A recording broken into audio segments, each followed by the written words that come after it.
Okay. Look at Mike. Steve, tell me what were the most significant contribution Uncle Walt's band made to the music industry? Well, Uncle Waltz had an amazing ability to do both great cover tunes, just definitive cover tunes, but more than that, they did an amazing number of original songs. And they did them in such an authentic manner that you would think they'd grown up with whatever musical style it was that they were doing. They had the ability to write, whether it was a swing tune or a ballad or an old English folk tune or a rhythm and blues. You know, they wrote just like what, you know, the essence of where it came from geographically. Even though they were Southerners, and it certainly had more of a Southern tinge to it than anything else, you know, they could do a show tune and nail it. But the greatest thing they had was the original music, no question. A lot of musicians gathering here for the tribute. Tell me a little bit about how Walter helped some of these musicians get their direction and their start. Well, one of the interesting things about Uncle Walt's band and Walter specifically is when they came to town originally in 1973, it was like they were sprung full grown from the womb musically.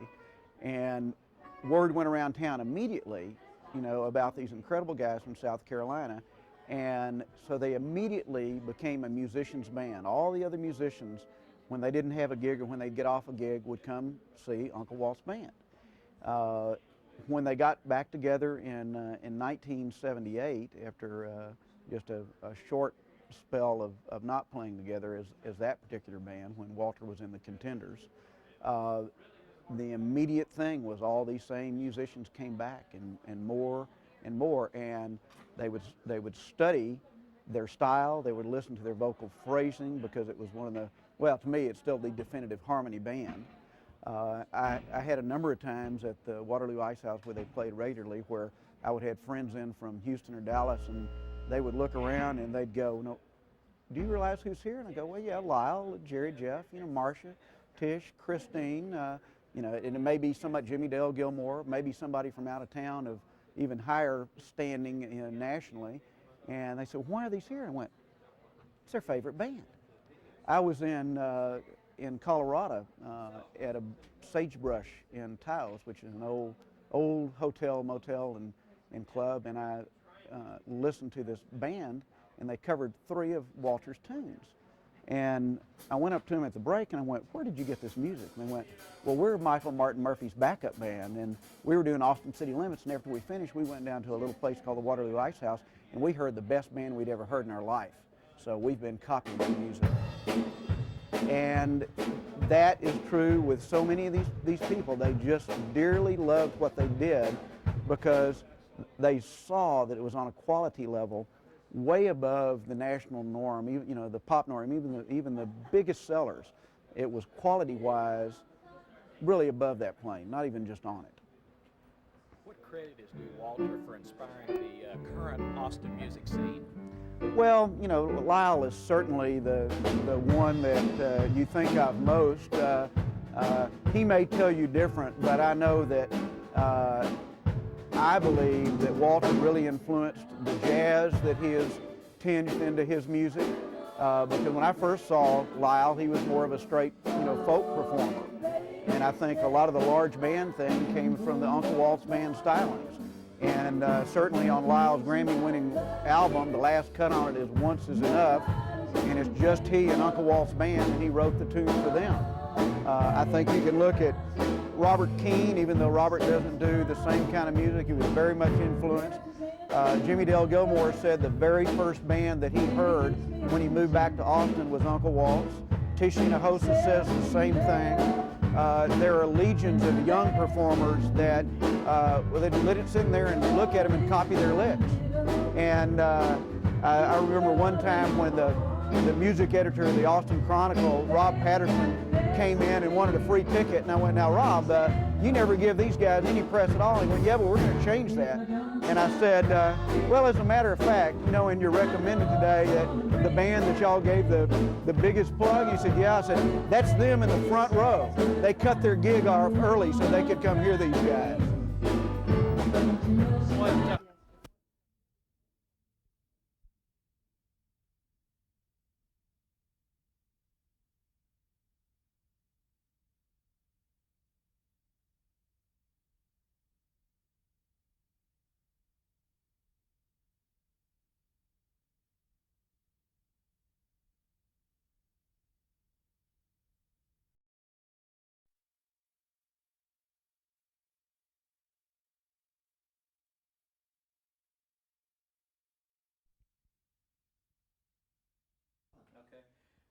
Steve, let's go back and you were talking about some of the musicians who've been influenced by Walter's style of songwriting.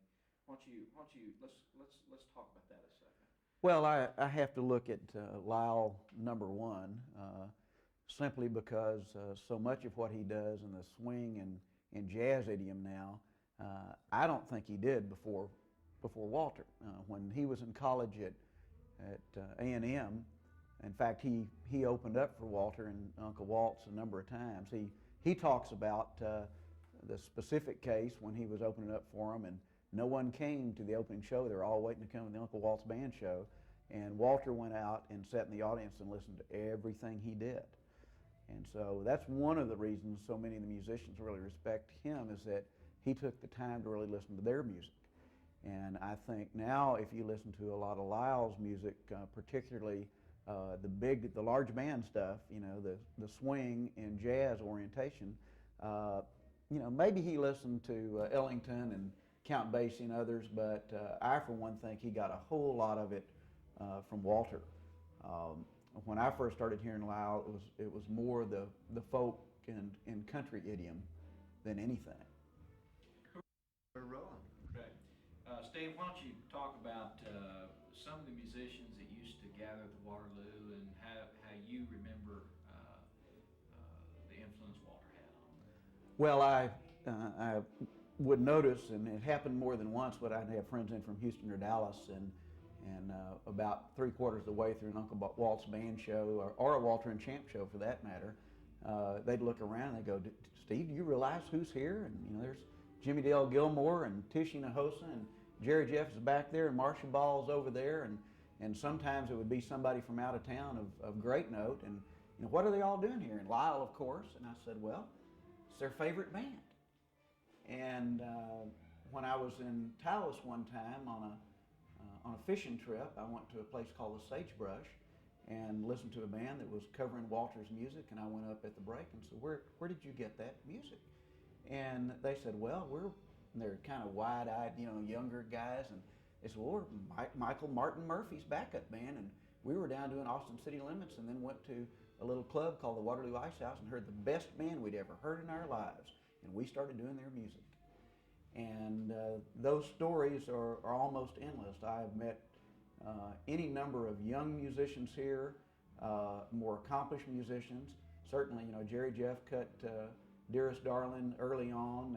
B.J. Thomas years ago cut Aloha. Lots of people currently have, and I'm sorry they waited till now, but are looking at the myriad number of songs that Walter has written. He was so literate that his lyrics were very sophisticated, but they came across as simple. It wasn't until you really paid attention to them, and boy, in retrospect, going back and looking at the lyrics of some of those songs, they're just simply some of the best songs ever written. And I listened to, one of the things that always impressed me is because I listened to a lot of older music of all the masters. I'm a big Hoagy Carmichael fan, and all the songs that he composed and other people did the lyrics for. I listened to a lot of jazz, I listened to classical, and Walter's music is on a par with the best I've ever heard, and I know many, many people agree with that. You certainly continued to follow Walt's career right up until the time of his death. Tell me a little bit about where he was musically right before he died. Well, I think he was on the verge of really writing some commercial hits, some serious commercial hits. And I think he was doing a real fine job of blending some of the best of the very sophisticated material with things I think would get great radio airplay. I even think it was true on the Music Town CD. It wouldn't surprise me at all to see Ray Benson cut "Get the Hell Out of Dodge." It's just a great song. I think, you know, another year and a half, and there's no telling how many people would have been recording that music with him still alive. You were obviously a friend and an acquaintance and after his death, you went to Nashville. Kind of tell us about who gathered in Nashville and what was done. I mean, there were some tributes paid immediately to Walter. Well, when I first got there, which was 2 days after the crash, I went to the Sutler, and club owned by Billy Block, who was also Walter's drummer in the King Tears band.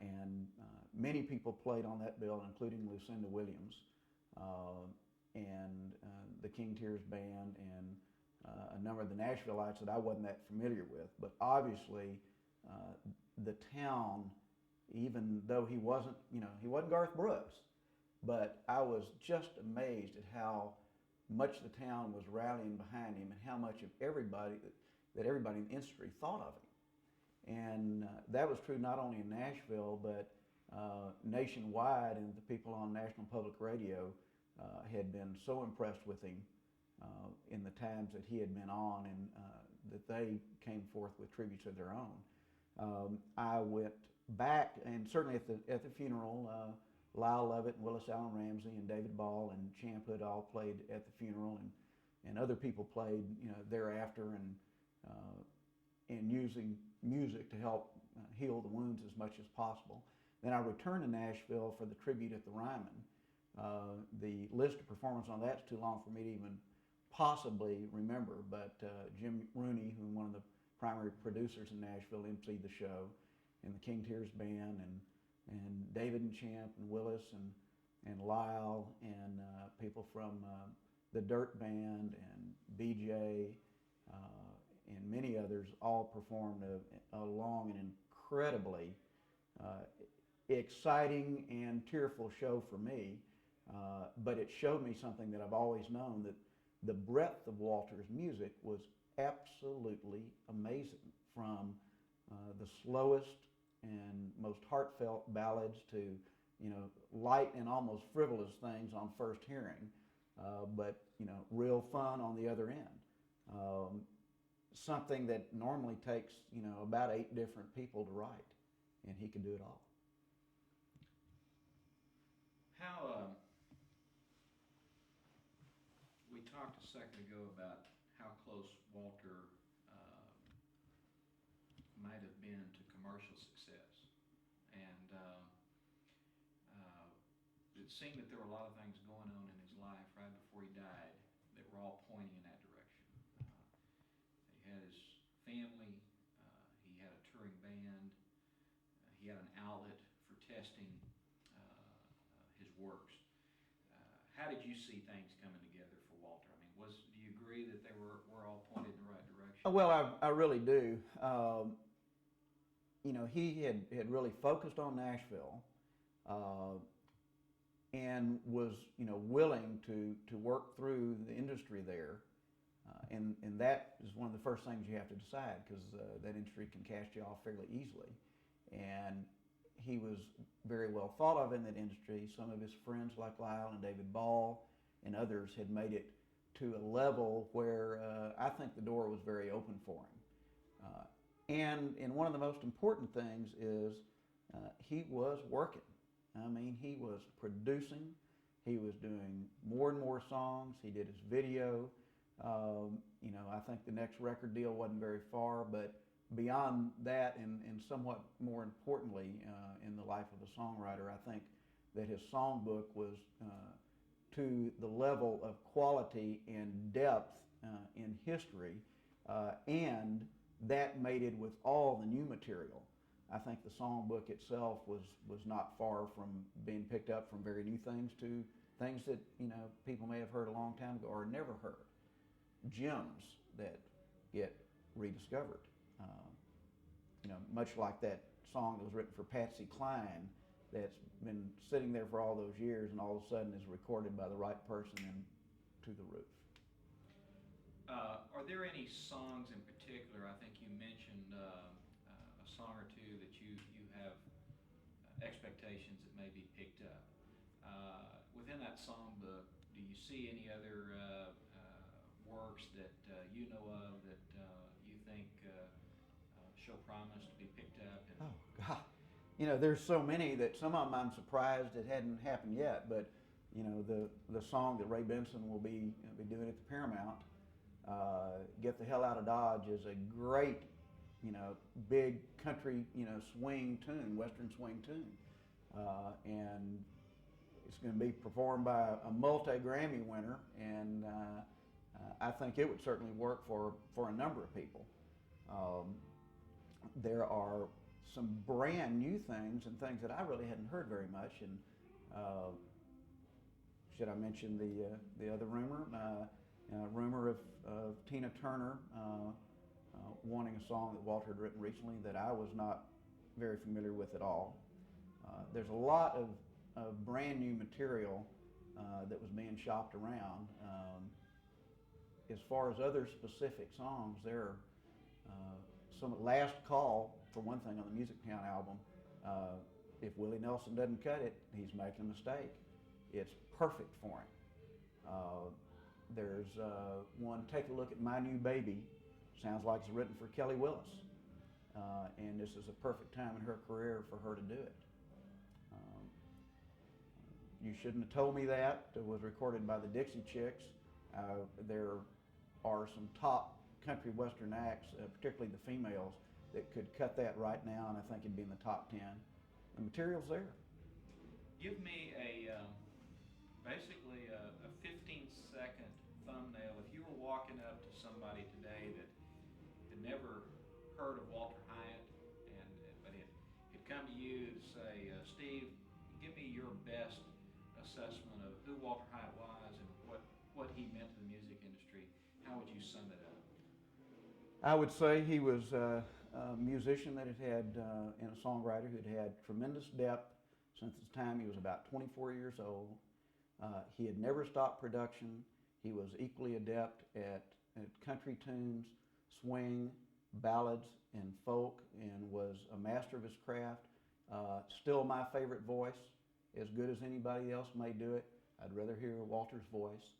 And I wanted to see him be the old master that I knew he would be, because I felt like he would be at the top of his game for a long time.